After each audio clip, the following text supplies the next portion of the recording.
पुण्यात कायदा सुव्यवस्थेचे 3-13 झाले। 24 तासात घडलेल्या 2 घटनांनी पुणे हादरले। आमदार योगेश टिळेकर यांच्या मामाची हत्या झाली। नाकाबंदी दरम्यान महिला पोलीस हवालदाराला भरधाव कारने उडवले। अद्याप दोन्ही घटनेतील आरोपी पोलिसांना सापडलेले नाहीत। आमदार योगेश टिळेकर यांच्या मामाची हत्या झालेली आहे। महिला पोलीस हवालदाराला देखील उडवले। त्यामुळे पुण्यात कायदा सुव्यवस्थेचे 3-13 झाल्याचा धक्कादायक प्रकार आता समोर आला। योगेश टिळेकर यांच्या मामाची हत्या झाली आहे। पुण्यात कायदा सुव्यवस्थेचे 3-13 झाल्याचा प्रकार देखील समोर आला। 24 तासात घडलेल्या 2 घटनांनी पुणे हादरलेलं आहे। त्यामुळे सांस्कृतिक राजधानी अशी पुण्याची ओळख असल्या पुण्यामध्ये काल धक्कादायक अशा 2 घटना घडल्यात। नाकाबंदी दरम्यान महिला पोलिसाला भरधाव कारणे देखील उडवण्यात आले।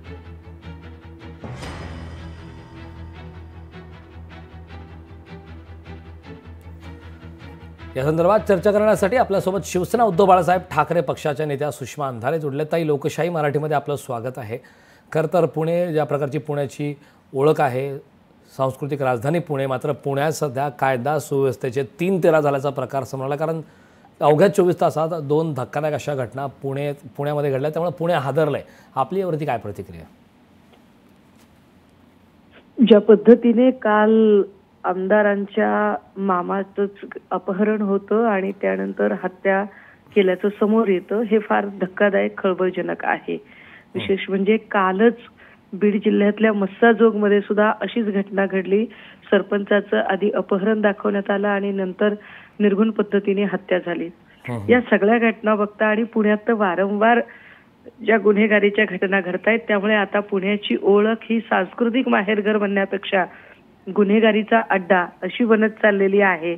दुर्दैवाने गृह खातं आणि सरकार पुन्हा तीच माणसं बसलेली आहेत आणि त्या लोकांकडून पुन्हा वारंवार आपण त्या अपेक्षा करत राहतो की ज्या अपेक्षा आपल्या पूर्ण होतील की नाही सांगता येत नाही। नक्कीच ताई, आपल्याशी अशा जोडलेला आपल्यासोबत भाजपचे नेते प्रवीण दरेकर देखील जोडले। दरेकरजी, लोकशाही मराठीमध्ये आपलं स्वागत आहे। खरं तर दरेकरजी, पुण्यात सध्या कायदा सुव्यवस्थेचा प्रश्न आता निर्माण झाला आहे। अवघ्या 24 तासात 2 धक्कादायक घटनांनी पुणे हादरलेला। यावरती आपली काय प्रतिक्रिया आहे? विरोधी पक्षाच्या माध्यमातून आपल्यावरती पुन्हा एकदा टीका केली होती। नाही, विरोधी पक्ष तर टीकाच करणार। ते काही सरकारने किती चांगलं काम केलं तरी कौतुक करणार नाहीत।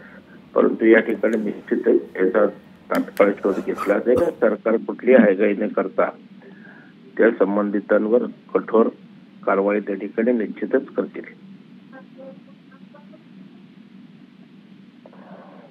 दरेकरजी, खरं तर ज्या प्रकारे आपण म्हणत आहात की विरोधक टीका करतायत, मात्र मागच्या काही वर्षांचा, काही महिन्यांचा घटनाक्रम पुण्यातला पाहिला। पुण्यात ज्या प्रकारचे सध्या घडामोडी घडत आहेत, अगदी ड्रग्सचं प्रकरण असेल किंवा खुनाची बऱ्याच बातम्या आल्या, त्यांना आता आज देखील 2 धक्कादायक अशा घटना घडल्या आहेत।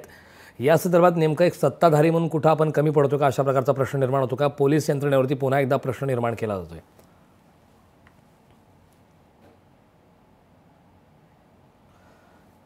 तर काही तांत्रिक अडचणीमुळे प्रवीण दरेकर यांच्याशी आपला संपर्क तुटलेला आहे। सुषमा ताई अंधारे आपल्यासोबत जोडलेत। मी पुन्हा एकदा त्यांच्याकडे जाणार आहे। ताई, खरं तर ज्या प्रकारची प्रतिक्रिया आता प्रवीण दरेकर यांनी दिलेली आहे की विरोधी पक्षाच्या माध्यमातून नेहमीच टीका केली जाते, टीका करणं त्यांचं काम आहे, मात्र प्रशासनाच्या माध्यमातून या प्रकारच्या घटना रोखण्यासाठी प्रयत्न सुरू आहेत, अशी त्यांनी प्रतिक्रिया दिली आहे। विरोधकांनी टीका करायलाच हव्यात। विरोधका जोपर्यंत तुम्हाला प्रश्न विचारणार नाही तोपर्यंत सत्ताधाऱ्यांना आपल्या कर्तव्याचं भान येणार नाही। पण आता ते कशा रिमेडीज करणार आहेत, सोल्युशन कसं शोधणार आहेत आणि आम्ही जाब तरी कुणाला विचारायचा? कारण मंत्रिमंडळ विस्तारच झालेला नाहीये।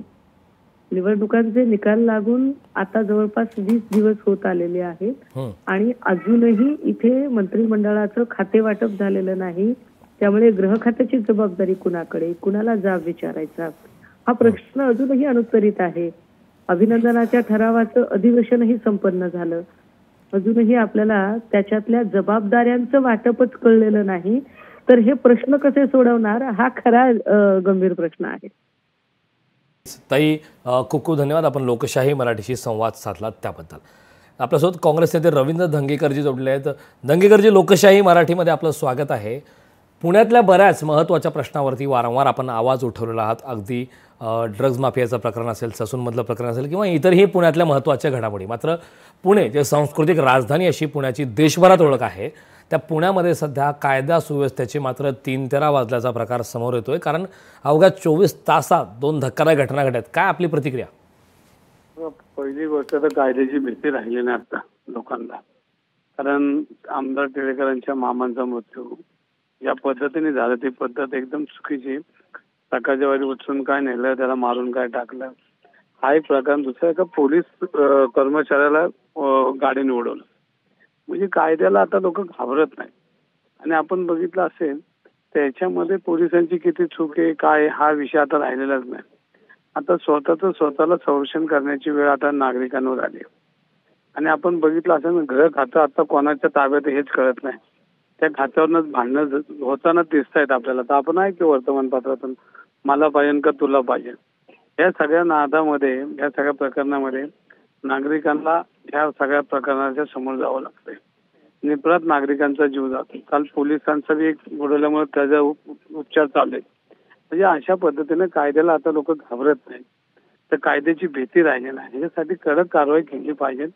आणि जे कायद्याच्या विरोधात वागतात ती लोक राजकीय लोकांच्या आजूबाजूच्या सहवासामध्ये असतात. हा सगळा प्रकार बघितला तर ह्याच्यामध्ये पोलिसांनी कडक पावलं उचलली पाहिजे. आणि जेणेकरून हे कायद्याचं पुन्हा विद्येचं माहेरघर अशी सगळी जगामध्ये ओळख असलेल्या पुणे शहरामध्ये अशा पद्धतीनं होणाऱ्या सगळ्या प्रकार हे थांबले पाहिजे.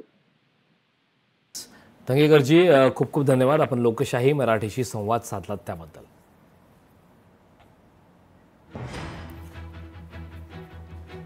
तर या संदर्भात ताजी अपडेट देण्यासाठी आपल्यासोबत थेट पुण्याहून आपल्यासोबत जोडलेत आपले प्रतिनिधी चंद्रशेखर भांगे.